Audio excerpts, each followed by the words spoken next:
From Keene in the Shire, the Liberty Media capital of the world, this is Daryl W. Perry, host of FPP Radio News for Wednesday, October 1st, 2014. Silver is trading at $17.07 per ounce. Gold is valued at $1,212 per ounce. And according to BitcoinAverage.com, the average price of Bitcoin is $384.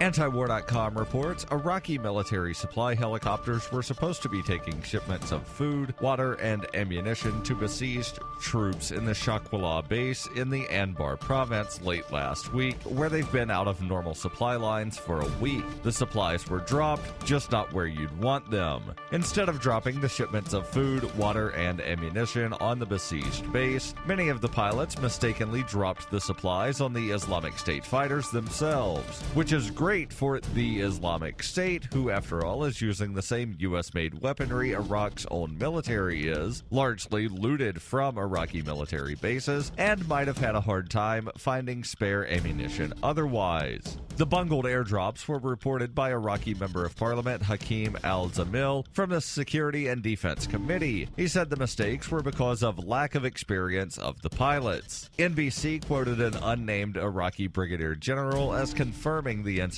had happened, and Zamil insisted that there will be an investigation into the commanders organizing the mission.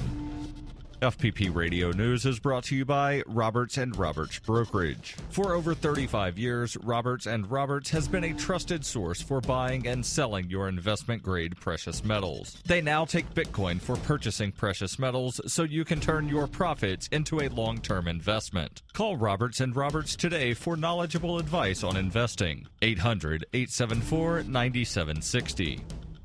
Reuters reports the head of the U.S. Secret Service faced scathing criticism on Tuesday for the agency allowing an intruder with a knife to run into the White House, while details emerged of a separate security lapse involving an armed contractor who rode an elevator with President Barack Obama. Secret Service Director Julia Pearson acknowledged the agency charged with protecting Obama had failed on September 19th when it allowed a man to jump the fence at the home of the president, burst through the front door, and run about 130 feet into the East Room, which is used for events and receptions. Pearson told a U.S. House of Representatives committee, "This is unacceptable, and I take full responsibility." As a first step, Pearson said that the front door of the White House now has an automated lock when there is a security breach. It did not have one at the time of the intrusion.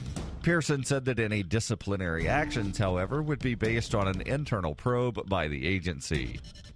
In the spirit of Motorhome Diaries and Liberty on Tour, I intend to take the message of peace, love, and liberty on the road. During the 104-day trip, I'll be visiting at least 10 cities across the country, speaking to people about the ideas of peace, love, and liberty. To find out more about the tour or to donate, visit tour.fppradio.com. That's tour.fppradio.com.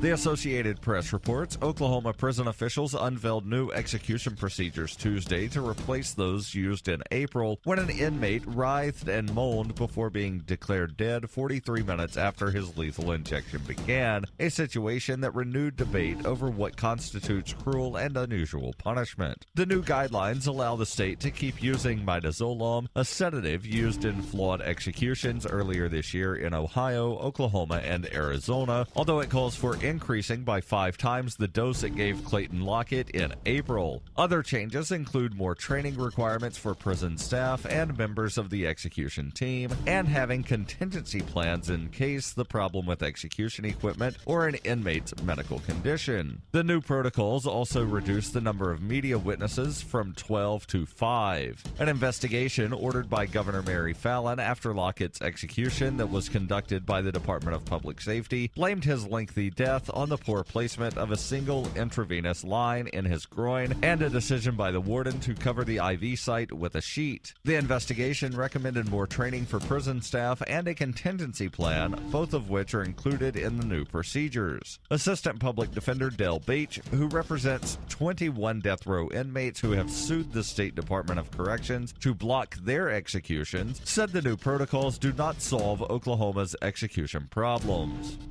This has been FPP Radio News, online at fppradio.com.